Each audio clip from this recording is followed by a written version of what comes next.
So here we are in the full bright sun, and these are my James Galway roses that I received as bare root roses, I think around in March of this year. They look quite bad right now, but they did do well for me this year. I think that they put on a lot of size, and ignore my maple tree right here in the middle. I am going to also plant that in the landscape. They did well for me, and they have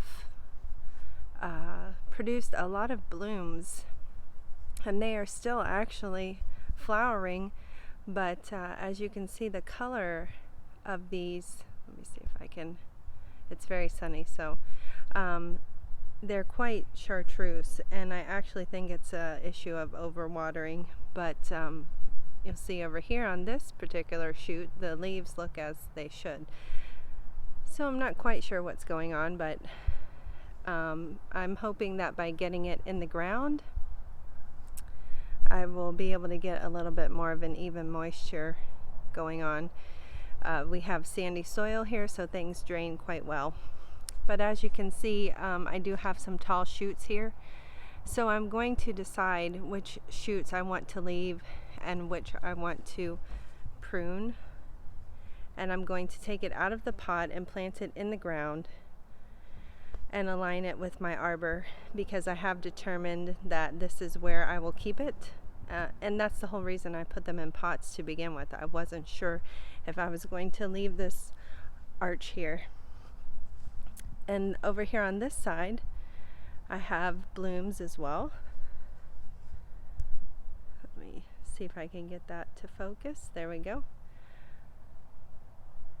And it's still producing new growth. And I have buds here. I'm hoping that by moving it I won't hurt it, but actually this might be a branch I take, so I'm not sure. And up here it's developed pretty substantial hips, but I don't think that they are going to color up, so I'm not quite sure what I'm going to do with this branch yet.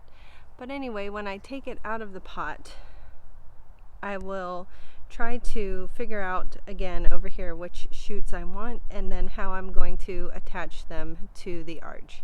So I will show you as I go along how I do it.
Okay, so I had to get my husband to come out and film that struggle of getting this rose out of the pot.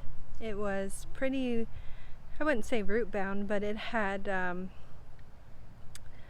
all of the dirt was clumped together because of the root system. So once I was able to get it out, it just sort of came out in a clump, and as you can see, I had to break it up a little bit to try to get it to fit in the hole.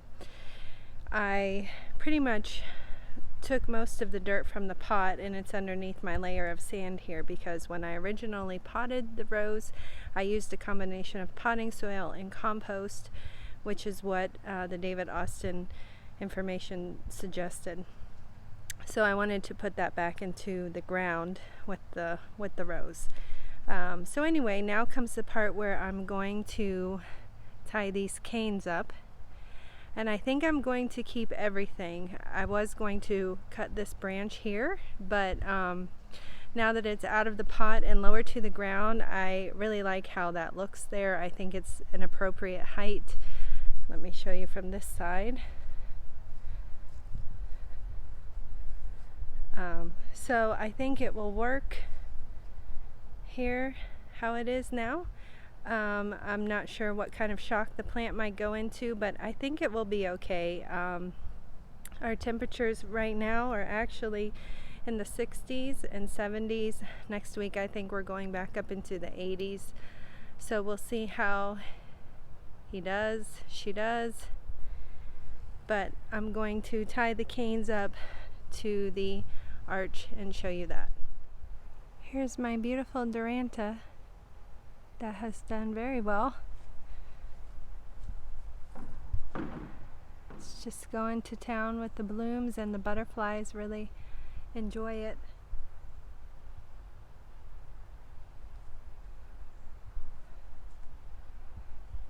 And my little camellia bush is also blooming.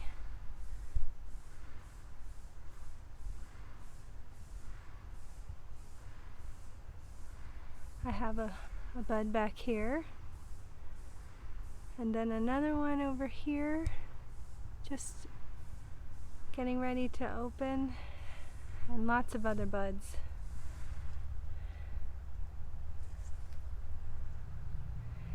But here is the end result of today's project. So we're all done. Both sides are out of the pots and in the ground. I hope it's in focus because it's very bright and it's a little hard to tell, but let me show you how I tied everything up. I did get my drip run to this area, and then I also put some granular fertilizer.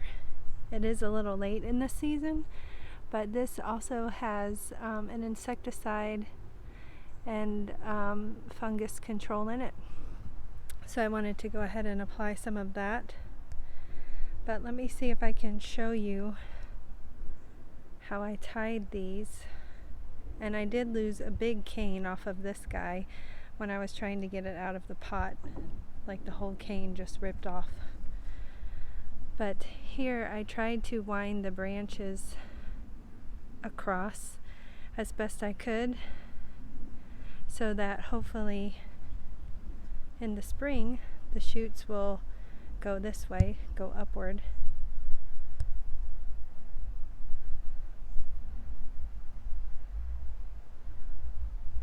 And let me show you this side. Hopefully you can see. I was able to wind these canes a little bit better. So as you can see, I've got some semi-horizontal going, and the idea with that is so that the new growth will go upward. And hold on, bear with me 1 second while I try to focus this. I don't know. There's a little bud in this area, so I do hope that it will send out some vertical growth. But let me try to step back a little bit. I know it's kind of hard to see.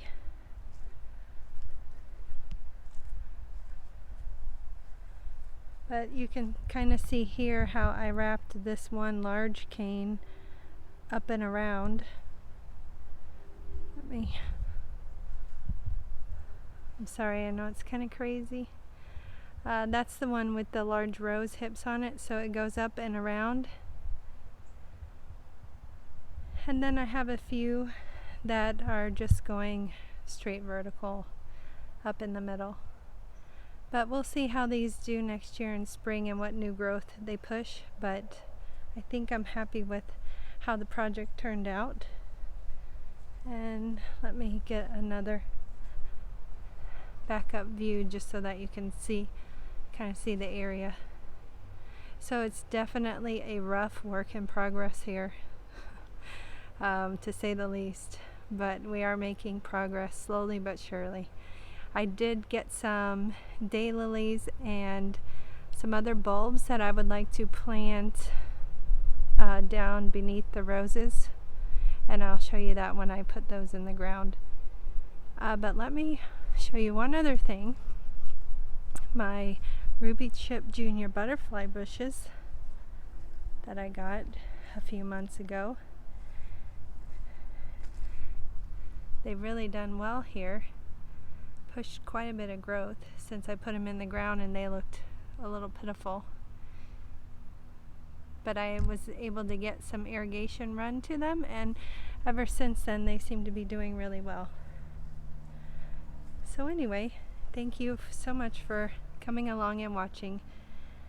I will catch you guys in the next one. Have a wonderful day, and God bless.